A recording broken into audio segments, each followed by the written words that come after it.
Рада приветствовать всех, кто меня видит. Я Татьяна Шабардина. Вы находитесь на канале, где говорят о музыке. Я продолжаю цикл видеобесед с композитором Рашитом Зигановым. В предыдущих видео он рассказал, как создавались, о чем, какой смысл его первой, второй, третьей и четвертых симфоний. Первая симфония посвящена глобальным событиям конца 80-х, начала 90-х в нашей стране. Тема второй симфонии – религия. В третьей симфонии – древняя история башкирского народа. Четвертая посвящена национальному герою Салавату Юлаеву. Найти их можно по ссылкам под этим видео. Я пришла к выводу, что симфония – это глобальное философское откровение. Это больше, чем просто музыка. В свои произведения композитор вкладывает свое отношение к окружающему миру, осмысление исторического прошлого и настоящего, свои мысли, чувства, переживания. И сегодня Рашид Зиганов расскажет, как создавалась его пятая симфония «Габдрахман». Рашид Зиганов посвятил эту симфонию первому президенту Башкортостана Муртазе Рахимову. И нужно знать легенду башкирскую «Габдрахман», чтобы понять и найти взаимосвязь легенды с судьбой первого президента Башкортостана.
Итак, это пятая симфония, опус 63.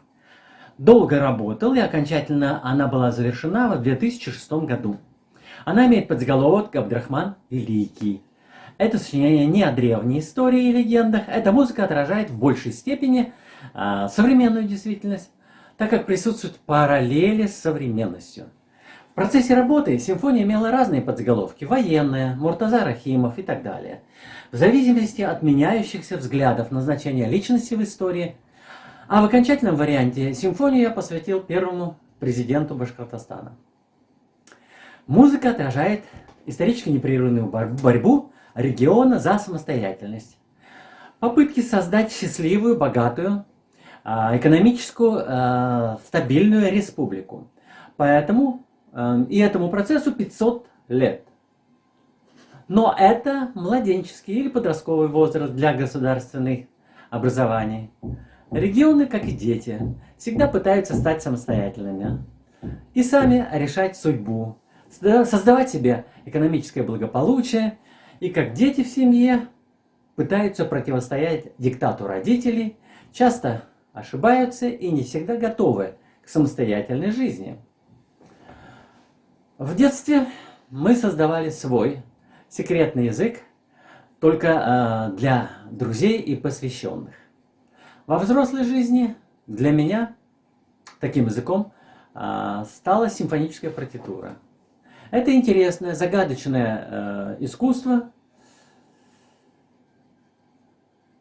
особенно в период, когда не рекомендуется говорить что-то открыто, так как скрипку или курай сложно в чем-то обвинить или репрессировать, хотя в истории было и по-разному. Здесь я обращусь к специалистам и поговорю немного о формообразовании.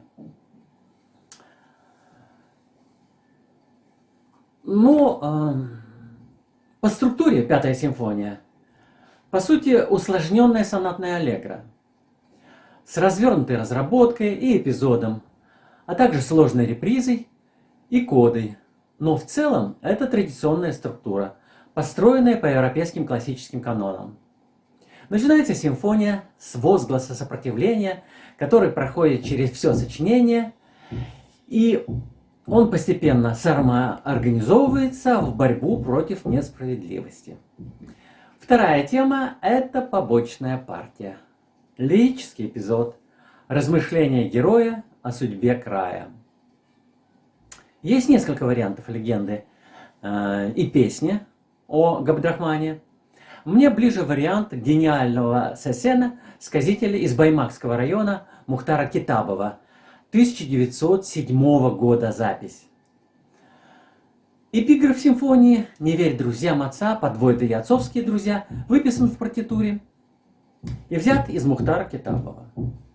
Песня повествует о драматических событиях периода репрессий после очередного крупного башкирского восстания. Здесь присутствует и предательство среди башкирских родов, которые сочетаются с желанием выслужиться перед царским режимом Санкт-Петербурга, так как в прошлом это было неоднократно. Но и в прошлом, и в современности предательство, доносы, захват Габдрахмана, например, шантаж сыновьями, где-то в истории все повторяется. И судьба первого президента в чем-то аналогична. Во всяком случае, ситуации подобные присутствуют, как в прошлом, так и сейчас. Договора не соблюдаются, разграничения полномочий нарушаются. Ну, все под копирку из древности в наше время. В Ютубе есть исполнение этой симфонии, которое мне очень дорого, как память о друзьях исполнительных. Но там были накладки, и мне пришлось попросить изменить некоторые реальные звучания, дополнив их виртуальным, компьютерным. Сейчас попробую показать кусочек из этого образца. Так, зайдем куда-то в YouTube. Ну вот мы в YouTube. Включаем. Это мое собственное исполнение. Звук немножко дадим.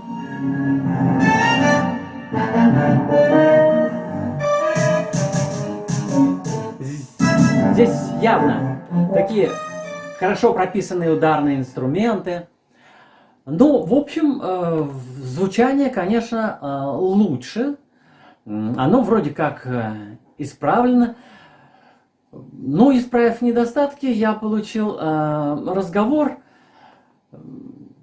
о том, что виртуальные манипуляции кажутся неуместными в серьезной музыке. Но ничто неизвестно. Мне кажется, в будущем вся музыка может стать виртуальной. Симфоническая партитура требует очень точного исполнения. А у современных музыкантов с невысокими зарплатами нет возможности так тщательно работать над партиями, так что нам приходится иногда прибегать к компьютерным технологиям. Есть еще одна интересная запись, которая была в начале. Это исполнение полностью живое, в котором тоже есть небольшие недостатки. Это запись из концертного зала училища искусств, где дирижировал Камиль Абдуллин. Он очень талантливый дирижер, со своим взглядом на это сочинение. Я не буду говорить о своих, так сказать, пожеланиях. Я думаю, что он взрослый человек и сам решает, как должно звучать сочинение. И вообще мне кажется, что взгляд со стороны всегда более справедливый, чем мое внутреннее, такое замкнутое представление о том, как что должно звучать. Теперь несколько слов о причинах посвящения. Причина в следующем. Как раз в 2006 году, это третий срок президентства. Именно в это время стали заметны значительные успехи в строительстве городов, в архитектуре, в искусстве республики. Поддерживалось и музыкальное искусство, были очень приличные гонорары в Союзе композиторов. Предположительно, все это работа администрации первого президента, который думал о будущем родного своего края. Он прошел очень длительный путь. В 1990 году благодаря ему была создана Декларация о государственном суверенитете республики, был создан федеративный договор, а также создана Конституция. И не военная сила, ни диктатор, и не лидер сделали территорию, нашу территорию более самостоятельной, а количество богатых, количество, кстати, и качество богатых, состоятельных и образованных людей, появились разнообразные банки, Рафис Кадыров, другие личности. Но экономическая составляющая явилась основой успеха. Вместе с евразийскими научными центрами и системой подготовки научных кадров, и с системой образования. Вот в этом смысле Муртаза Рахимов внес более значительный вклад в экономику республики, чем легендарные герои, военачальники. В связи с этим я и посвятил симфонию первому президенту, и в ней я озвучил все вот эти мысли, которые я сейчас пытаюсь говорить для тех, кому нет времени послушать, поинтересоваться. Еще несколько слов о прикладном значении серьезной музыки. Ее иногда используют для озвучивания фильмов, видеороликов. Я очень рад, когда слышу кусочки симфоний и собственных симфоний тоже в передачах, в документальных фильмах, так как это признак высокой грамотности звукорежиссеров, работников радио, телевидения. Когда у народа нет своей культуры, своих симфоний, тогда используется дискотня. Это такие механические нагромождения, не обладающие эмоциональным наполнением, не имеющие никакого исторического значения. И это, к сожалению, встречалось очень часто.